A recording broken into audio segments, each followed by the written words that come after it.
मेरे माँ बाप कहीं और शादी करना चाहते हैं। मेरे 3 सवालात हैं, प्लीज़ मेरी रहनुमाई कीजिए। नंबर 1, क्या किसी को पसंद करके अपनी मर्ज़ी से निकाह करना गुनाह है, जबकि मैंने अपने वालिदैन से कुछ भी नहीं छुपाया? नंबर 2, जब दिल में कोई और हो तो क्या किसी और से निकाह जायज़ है?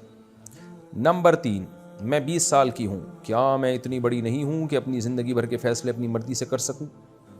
मुझे मालूम है कि वालिदैन कभी बुरा नहीं चाहते, मगर क्या ये सब इस तरह से ठीक है? देखिए, 20 साल कोई बहुत ज़्यादा उम्र नहीं होती।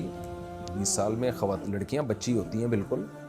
तो मैं आपको मशवरा यही दूंगा कि आप अपने वालिदैन की मर्ज़ी पे चलें, वो ज़्यादा बेहतर फ़ैसला करते हैं। आपकी उम्र है कच्ची, ठीक है। शरीयत ने माँ बाप को इजाज़त नहीं दी है कि बालिग होने के बाद शादी के मामले में लड़की पे ज़बरदस्ती अपनी मर्ज़ी थोपें। अगर आप वहाँ निकाह नहीं करना चाहती जहाँ आपके माँ बाप चाह रहे हैं, तो माँ बाप आप पर ज़बरदस्ती नहीं कर सकते। ये शरीयत का हुक्म है 2 और 2 4 की तरह।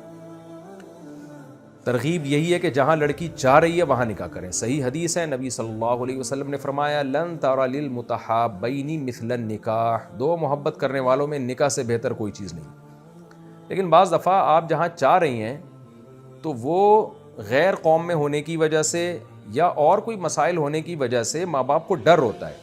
अब पंजाबी होना तो कोई बुरी बात नहीं है, पंजाब में बड़े बड़े उलमा सुलहा पैदा हुए हैं और आज भी हैं। तो पठान है, पंजाबी हैं, मुहाजिर हैं, ये तो अल्लाह की बनाई हुई कौमें हैं। लेकिन दूसरे मुल्क में नौकरी करता है तो माँ बाप को ये बाज़ दफ़ा डर होता है कि हमने अपनी बच्ची यहाँ से भेज दी, हमारे हाथ पाँव तो कट गए, अब आगे दामाद क्या कर रहा है हम तो कुछ नहीं कर सकते। महल्ले पड़ोस में अपने शहर में हो, कम से कम घर जाके लड़ तो सकता है इंसान के भाई तू क्या कर रहा है। शादी करके दूसरे मुल्क में ले गया, हमारे हाथ पाँव तो कट गए, क्या होगा हमारी बच्ची का। ये तहफ़्फ़ुज़ात होते हैं माँ बाप को। बच्चियों को तो नहीं पता होता, उनके तो फेसबुक पे प्रोग्राम चल रहा होता है, मैं आसमान के तारे तोड़ के लाऊंगा, मैं ये कर दूंगा। वो सब कुछ तारे तोड़ने की बातें फेसबुक पे होती हैं और उसमें वो वीडियो बना के चला भी जाता है आसमान पे। लेकिन ओरिजिनल लाइफ में क्या होता है, ये माँ बाप बेहतर फैसला कर सकते हैं।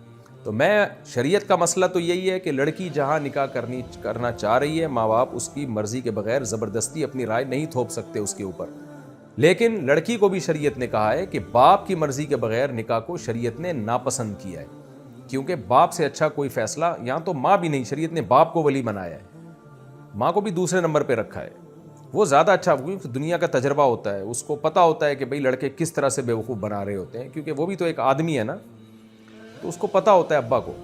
तो इसलिए आपके वालिदैन को भी मैं मशवरा दूंगा कि बेटी को समझाएं, ज़बरदस्ती अपनी राय ना थोपें।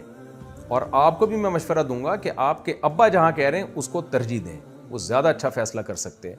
बहरहाल शरई मसला यही है कि ज़बरदस्ती वालिदैन अपनी राय आप पर नहीं चला सकते, मसला ये है। और ग्राउंड रियलिटी क्या है वो मैंने आपको बता दी कि अक्सर माँ बाप ही दुरुस्त फ़ैसला कर रहे होते हैं। तो बाकी अब मैं आपके नंबरवार भी जवाब दे देता हूँ। क्या किसी को पसंद करके अपनी मर्ज़ी से निकाह करना गुनाह है? नहीं जी, जायज़ है। दिल में कोई और हो, किसी और से निकाह करना जायज़ है, लेकिन उस दिल में फिर उसको निकाल दें, वो निकल जाता है थोड़े दिनों में। जब नया बंदा आएगा ना, कोई इतना नहीं है कि चिपकेगा नहीं हमेशा के लिए। क्या मैं इतनी बड़ी नहीं हूँ कि ज़िंदगी भर के फ़ैसले कर सकूँ? इतनी बड़ी भी नहीं है, इतनी छोटी भी नहीं है, लेकिन इतनी बड़ी भी नहीं है। तो बैन बैन मामला है, थोड़ा आपकी चलेगी, थोड़ा अब्बा अम्मा की चलेगी।